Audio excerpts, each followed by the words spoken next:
안녕하세요. 홍정선입니다. 극장가가 온통 어벤져스 엔드게임 세상입니다. 워낙 재밌다는 소문이지만 내 취향 아니다 하시는 분들은 극장 나가도 그야말로 볼 게 없었던 상황인데요. 그래서일까요? IPTV의 한국 영화 최신작들이 상위권을 차지하고 있더라고요. 극장에서는 각광받지 못했지만 안방극장에서 박수받고 있는 영화들, 영화 속 이런 법도 오늘은 그 가운데 한 편을 소개해 드리려 합니다. 이조로 변호사와 함께 풀어볼게요. 어서 오세요. 네, 안녕하세요. 이조로 변호사입니다. 네, 오늘 함께할 영화 소개해 주시죠. 배우 김윤석 씨가 처음으로 연출한 영화 미성년입니다.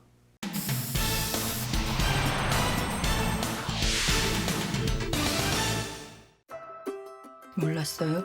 뭐를요? 가정이 있는 사람인 줄 알았어요. 축하한다. 너 때문에 우리 집은 이제 지옥이다. 어디가? 왜?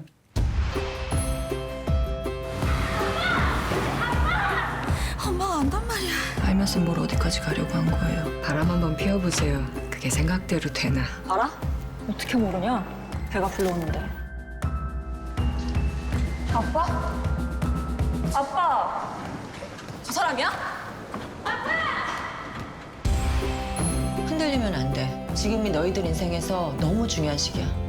아줌마, 줄이 걱정이나 하세요. 너도 내 딸이잖아. 남들보다 나를 더 이해를 못 해줘. 왜 아줌마가 화를 내요? 뭘 잘했다고? 나한테 기회를 좀 줘. 기만한 거야. 네가 두 사람을 아니 네 사람을 기만한 거야. 여보. 여보, 나 지금 무릎 꿇었어. 그때 우리 팀 다음 대회 한다고 우리 집에 가서. 뭐하니? 나 안에 있는 줄 알았지. 물이 잠겨서. 머리하고 왔어? 영상 다시 봐도 참 괜찮은 영화인데 흥행 많이 안 돼서 아쉽단 말이죠. 이조로 변호사께서는 영화 어떻게 보셨어요? 저는 영화 재밌게 잘 봤습니다. 그러니까 영화 내용 자체가 외도한 남자가 바람을 폈을 때 두 가족에게 어떤 영향을 미치는지에 대해서 담담하게 그리고 있는데요. 특히 이제 철없는 어른들과 철이 든 아이들을 대비시킨 게 굉장히 독특했고, 더더욱 큰 것은 어른들의 부정행위에 대해서는 이제 어른들의 시각에서 본 영화가 많은데, 이 영화는 미성년, 청소년들 입장에서 본 점이 좀 특징이 있었던 것 같습니다. 맞아요. 어른이 아니라 어린이다. 그래서 어른이. 애가 아니라 어른이다. 그래서 애어른. 여긴 뭐 그런 딱 진짜 대비가 되는데요. 말씀하신 것처럼. 사실 이제 이 두 사람의 어떤 김윤석, 김소진 이 두 사람의 바람으로 인해서 외도로 인해서 어떤 결과물, 악이죠. 생기는데 어른들은 막 이 책임 외면, 회피 뭐 이거에 급급한데 오히려 자신들의 잘못으로 생기지도 않는 일임에도 불구하고 거기에 나오는 두 딸이 이거를 어떻게든 해결해 보려고 애써요. 참 그걸 보면서 어른으로서 부끄럽기도 하고 뭔가 좀 이 영화 좀 이 주제의식 괜찮다 생각이 들었어요. 근데 이렇게 주제의식만 들으면 이 영화 무거운 영화야 싶은데 아닙니다. 정말 되게 많이 저 말고 관객분들도 많이 웃으시더라고요.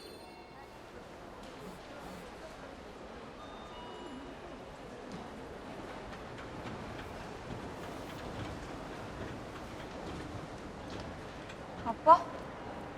아빠! 왜 그래?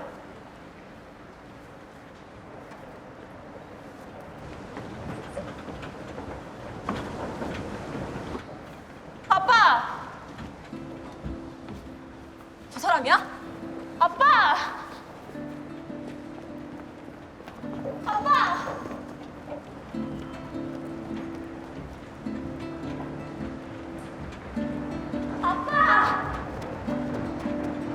이조로 변호사께서는 아까 처음에 소개하셨잖아요. 이 영화가 김윤석 감독의 첫 번째 연출작이다. 그 연출에 대해서는 어떻게 보셨어요? 그래서 저 같은 경우는 이제 이 작품이 배우가 연출한 작품이다라는 생각이 안 들 정도로 너무나 자연스럽고 편하게 봤습니다. 특별하게 좀 어색하다든지 그런 부분은 못 느꼈던 것 같습니다. 맞아요. 가장 좋은 연출은 느껴지지 않는 연출. 그게 또 좋다고 하는데 김윤석의 연출이 그러지 않았나 싶었고 물론 연극 배우 시절부터 연극 연출도 많이 했고 그래서 영화 관계자들이 영화 보는 안목이나 또 시나리오도 썼었잖아요.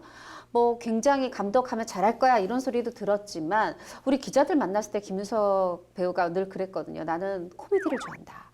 근데 이게 사람이 망가지면서 어떤 웃기는 캐릭터 코미디가 아니라 상황과 상황이 쌓여서 상황에 의해서 웃기는 영화, 그런 영화 좋아한다더니 어머 딱 미성년이 그렇더라고요. 여보, 영주야. 나 주차장에서 밤새고 왔어.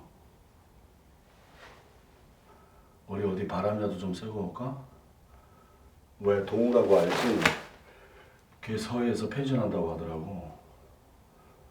내 말 듣고 있어? 여보, 나 지금 무릎 꿇었어.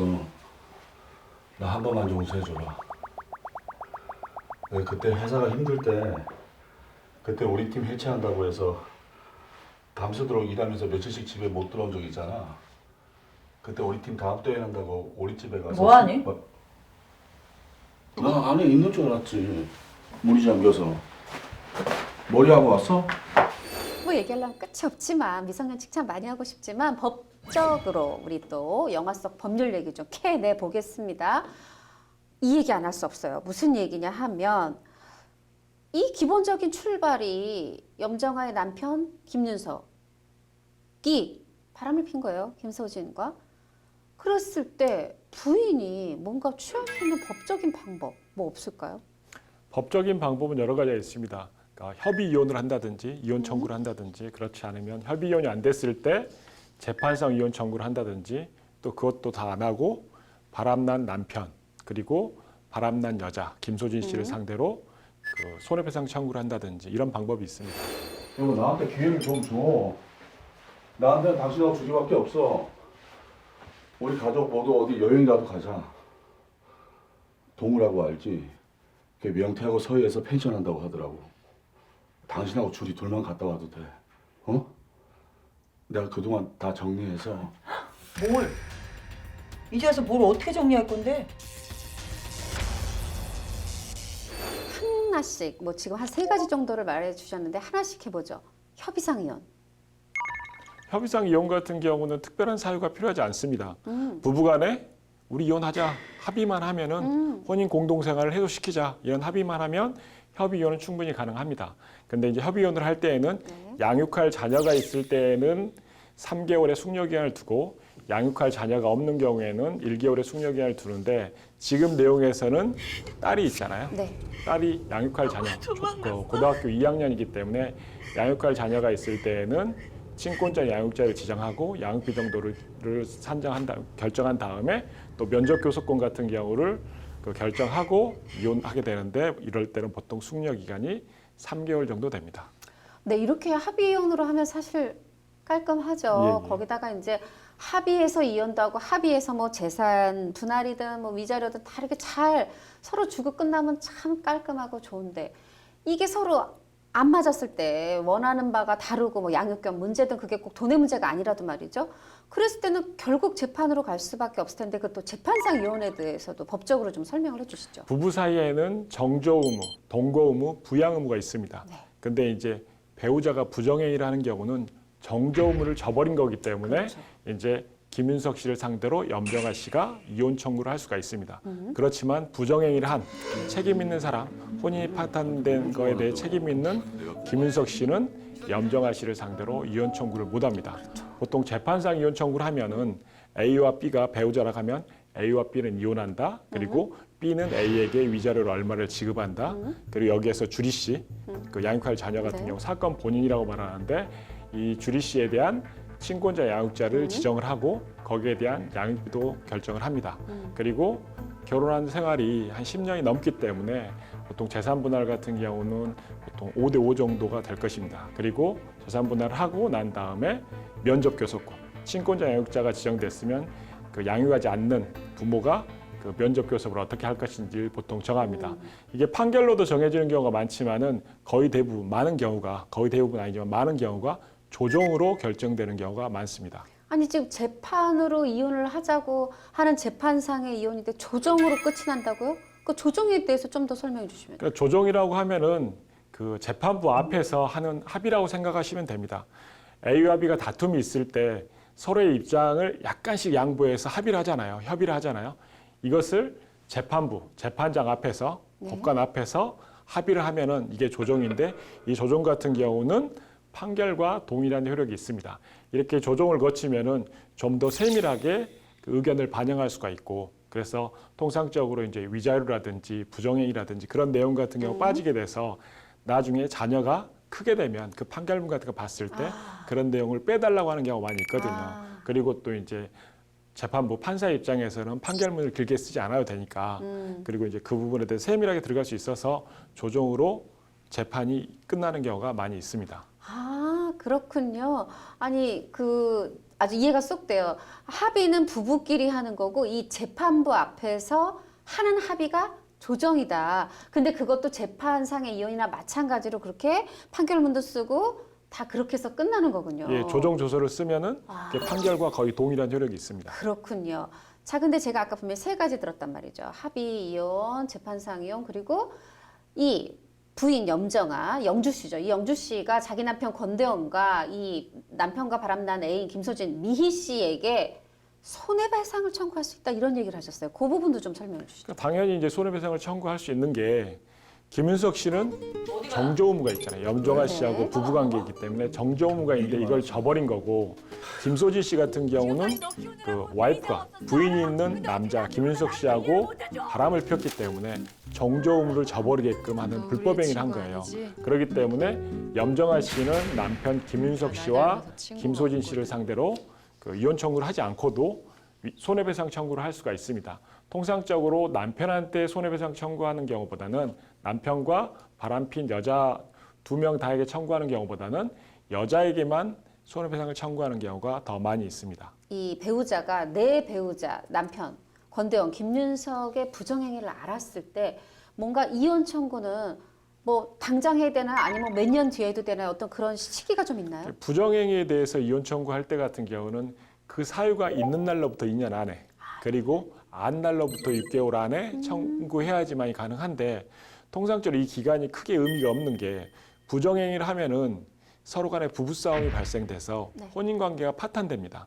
그래서 혼인을 계속할 수 없는 중대한 사유가 발생해서 부부관계가 멀어지기 때문에 그 법률에는 6개월, 2년으로 정해져 있지만 혼인관계가 파탄돼서 계속 부부관계가 멀어져 있으면 이러한 사유로도 이혼 청구를 할 수가 있기 때문에 그 법률에만 6개월, 2년이지 통상적으로는 그게 상관없이 이혼 청구를 하게 됩니다. 자, 다시 영화로 돌아와서 이번에는 좀 이 굉장히 새로운 발견, 미성년의 발견, 이 신인 배우들 얘기를 좀 해보죠.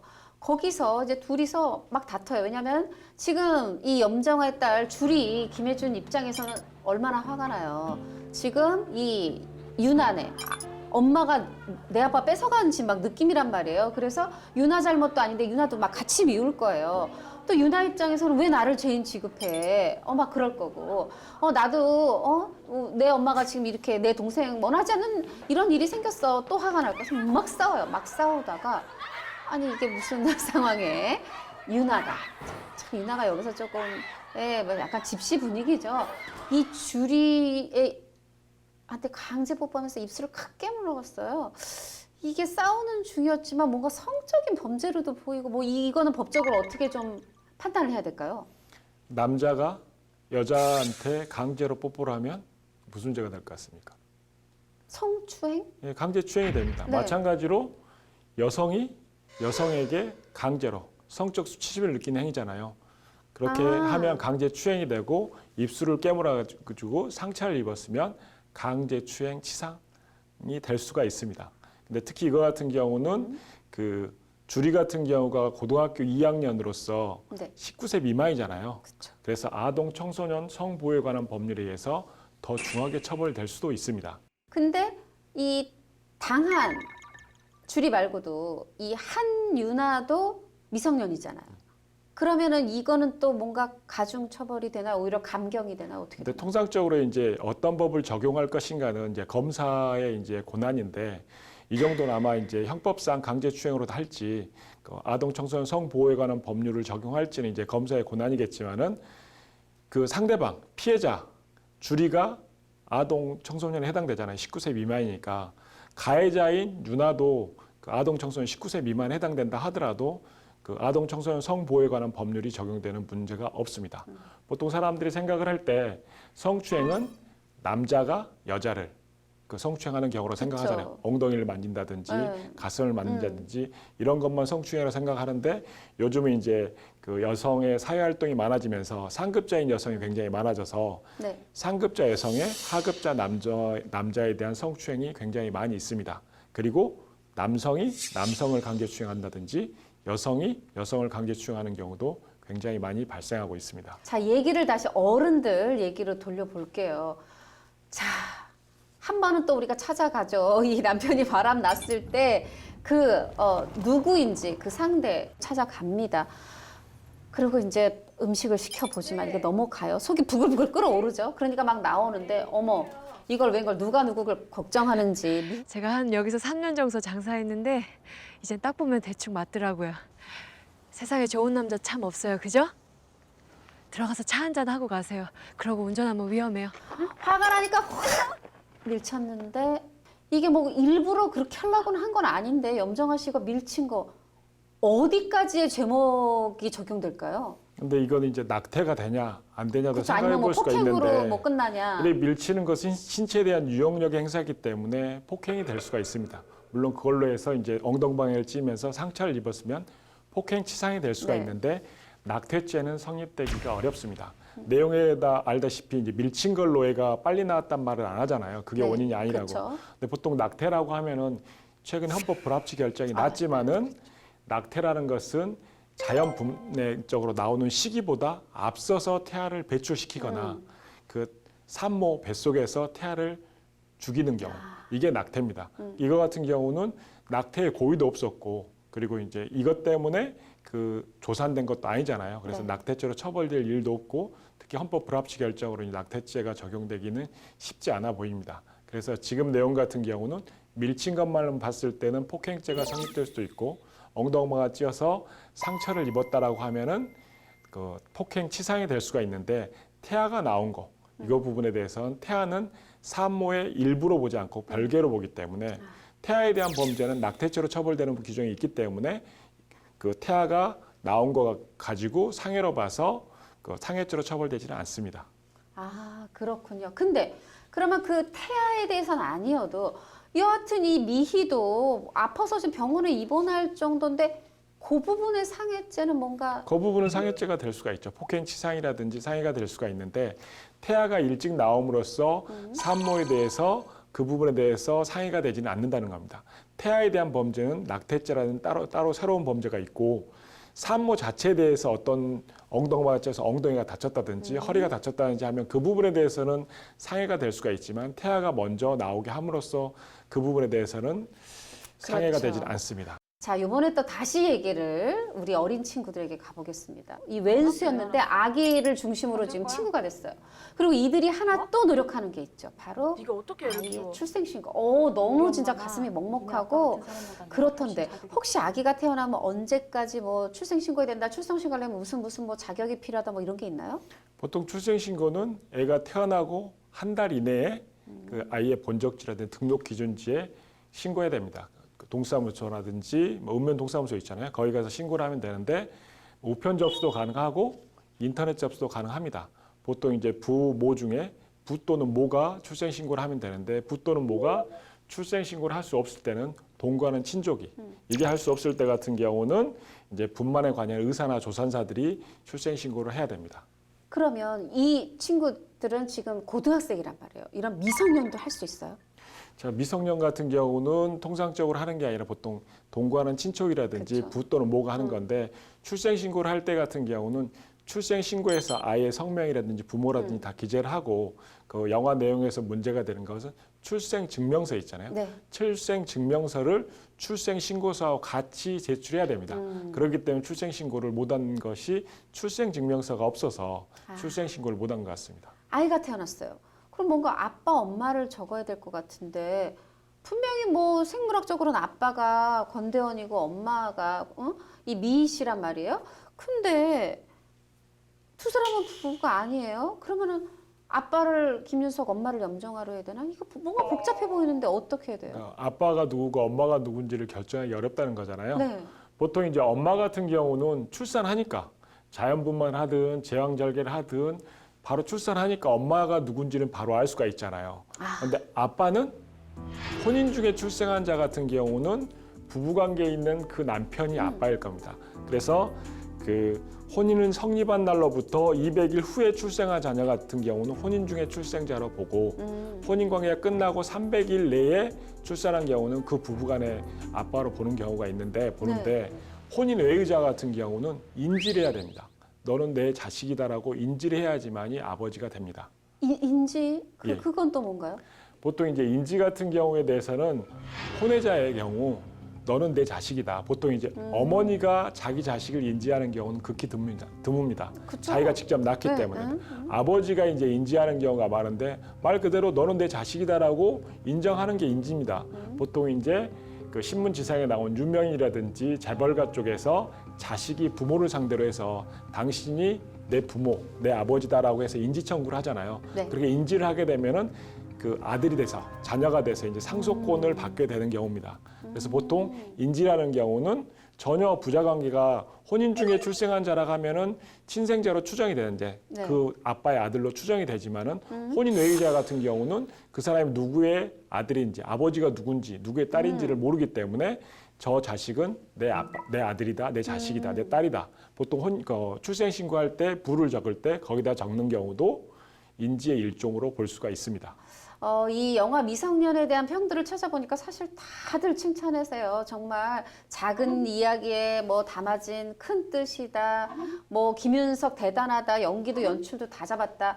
뭐 물론 염정아 씨, 김소진 씨, 뭐 김혜준 씨, 박세진 씨 칭찬 다 하는데 하나 결말을 두고서는 너무 좀 충격적인 거 아니야? 불편했어 하는 분들도 있고 어떤 분들은 아니야. 뭐 우리가 뭐 기억하려고 공부 막 하고서 이 단어 다 외웠네 하고서는 뭐 사전 이렇게 먹는 사람도 있잖아요. 뭐 그런 유다 뭐 여러 가지 얘기들이 있는데 결론은 제가 더는 말씀 안 드리고 직접 영화를 통해서 확인해 보시라고 말씀드리고 싶고요.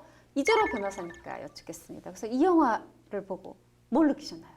그러니까 영화 제목 자체가 이제 미성년인데 보통 성년, 미성년을 구분하는 기준은 민법에서는 19세가 넘으면 성년, 19세 미만이면 미성년입니다.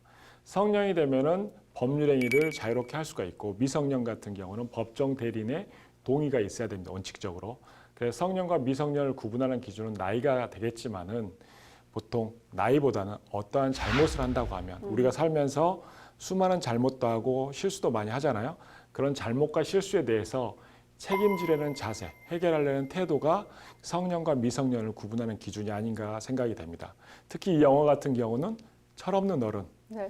철든 청소년 이걸 보면서 어른이 철없으면 아이들이 철든다 이런 내용이 좀 생각이 들었어요. 그래서 나이를 들어가면서 늘어가야 되는 것은 잔소리가 아니라 책임감이 아니지 않나 싶습니다. 그러니까 어떤 살면서 어떤 잘못을 하는데 잘못을 전혀 안 하고 살면 좋겠지만은 어쩔 수 없이 사람이기 때문에 실수는 하잖아요. 거기에 대해서 책임감이 필요하지 않나 그런 생각이 좀 들었습니다. 어른이 철없으면 어린이가 철든다. 굉장히 공감되는 말이네요. 사실 우리도 어른이 처음이어서 또 어른은 좀 된 지 됐어도 또 이 나이는 처음이어서 완벽한 어른일 수는 없지만 작은 일부터 책임지는 그런 어른이 돼야 되겠다 하는 생각을 좀 해봤습니다. 오늘 말씀도 너무 감사했습니다. 네. 고맙습니다. 네. 한국제영화제 공식 초청작이 발표됐죠. 한국 장편영화 중에는 2편이 칸의 호명을 받았습니다.